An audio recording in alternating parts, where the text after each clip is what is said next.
Here we are with our first official artwork for this week, looking at Jewish art during the late antiquity period. And what we're looking at here is a synagogue, or specifically a house synagogue, because it's located within a house in the city of Dura Europos. So what is a synagogue? Well, I've given you the definition here. A synagogue is a Jewish house of worship, and the word synagogue translates to hall of assembly. So it should tell you right then the function. The function of a synagogue is a place where those will assemble to hear and to practice or listen to words of their faith. The house synagogue at Dura Europos is really interesting because it is added to the back of a house. So here in this map, or this floor plan, this is the street here, and then you would enter into the complex through a narrow guarded doorway, and as you walked into the house, you would be guided to this back atrium or open area, and the inner room is the synagogue. Here we are. So we're standing inside of that inner room. And what is really remarkable about this space is that so much of the walls have remained intact and have these bright, brilliant frescoes still painted on them. So we focus on Dura Europos again for this reason, that many of the site's areas have not only been preserved, but preserved in such a remarkable way. Standing inside of the synagogue, we remember that this is a place of communal prayer, where people of Jewish faith would come to practice their faith and be with their community. The room is decorated in a series of frescoes that not just decorate the space, but the space is used to heighten or to inform their religious practice. The architecture that we're going to focus in on is this small area where the Holy Scriptures would have been kept.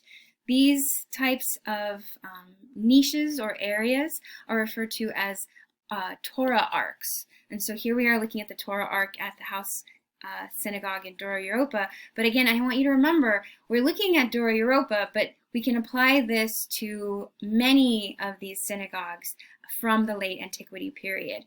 Now, the sacred text would be housed in this small niche that we see decorated with these marble, or I should say faux marble painted columns.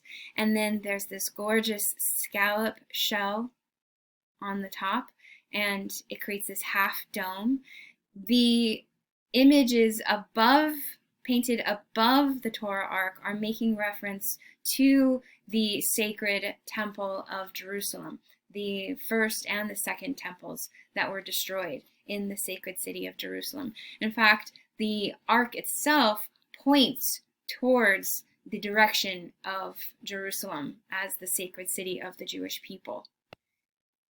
So just to refresh your memories, what's the Torah? Torah are the sacred scrolls containing the first 5 books of the Hebrew Bible.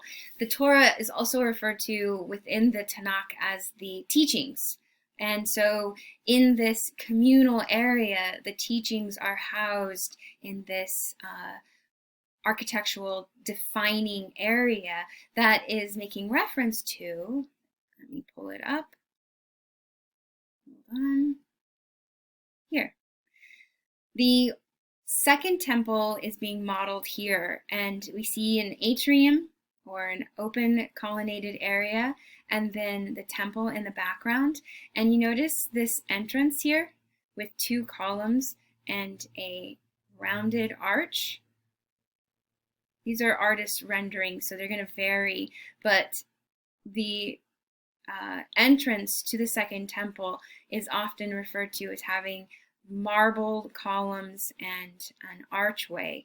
And so we see that here as a symbolic temple, because within the temple of Jerusalem, and Here we are looking at another artist's restored view, or artist rendering, I should say, of the temple.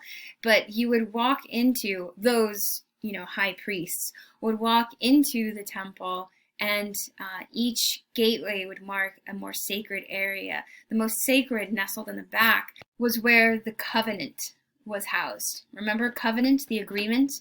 The covenant was housed in the back of the temple. And within the covenant, we have the 10 Commandments.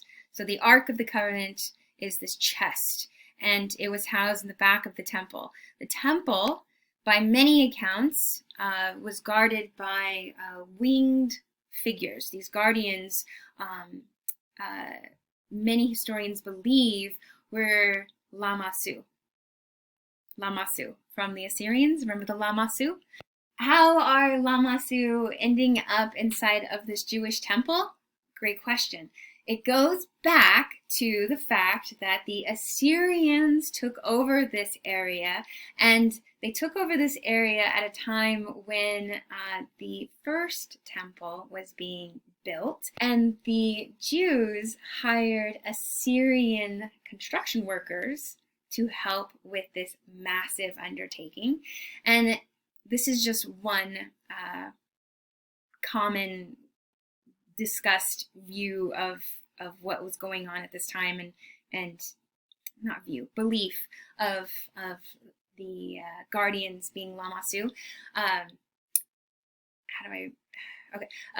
The Assyrian construction workers were there to build into, or to help build their neighbor's temple, right, the Jewish temple, and they looked around, and part of the construction was to build that sacred interior space for the Ark of the Covenant.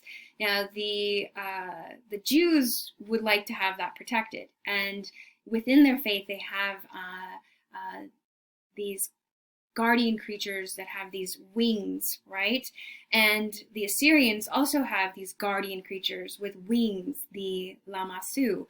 And so people argue that the guardian figures on either side of the Ark of the Covenant were in fact Lamassus, constructed by the Assyrian construction workers. And again, this wouldn't seem to be a problem or a conflict because, well, the Jewish faith has winged guardians, and Lamassu are winged guardians as well. So, okay, remember, Lamassu are guardians on the either side of this sacred Jewish space, the Ark of the Covenant. Okay. Back to Dura Europa and the synagogue and that archway. The archway that houses, the Torah Ark, which houses the Torah, the sacred text, is meant to echo the now destroyed temple in Jerusalem, where the sacred text is nestled in the back. And here you can see that it's in the back of the synagogue itself. I know, I'm going all over the place in my brain. Now, another question that many students have is this, all of this imagery, is this a problem? Because one of the second commandments, one of the agreements or the covenant is, thou shalt not make unto thee any graven image or any likeness of anything that is in heaven above, or that is in the earth beneath, or that is in the water underneath, under the earth. Thou shalt not bow down thyself to them nor serve them. This is basically prohibiting the creation of imagery, and the second commandment is going to be continuously reinterpreted or understood or translated in various ways. Here in the synagogue, what we're seeing are not going against the second commandment of making of images, nor the serving them or bowing down thyself to them. It's not that these are images that are then being worshipped as separate gods, but they are being used as instruction. They are, I mean, not to belittle any religious text, these are picture books to help visually underline the teachings that you are hearing within this space. Now, I mentioned the second commandment because as we continue through this semester, the issues or the questions to the translation of it or the practice of it are going to change, and it's going to affect art because it's about visual imagery.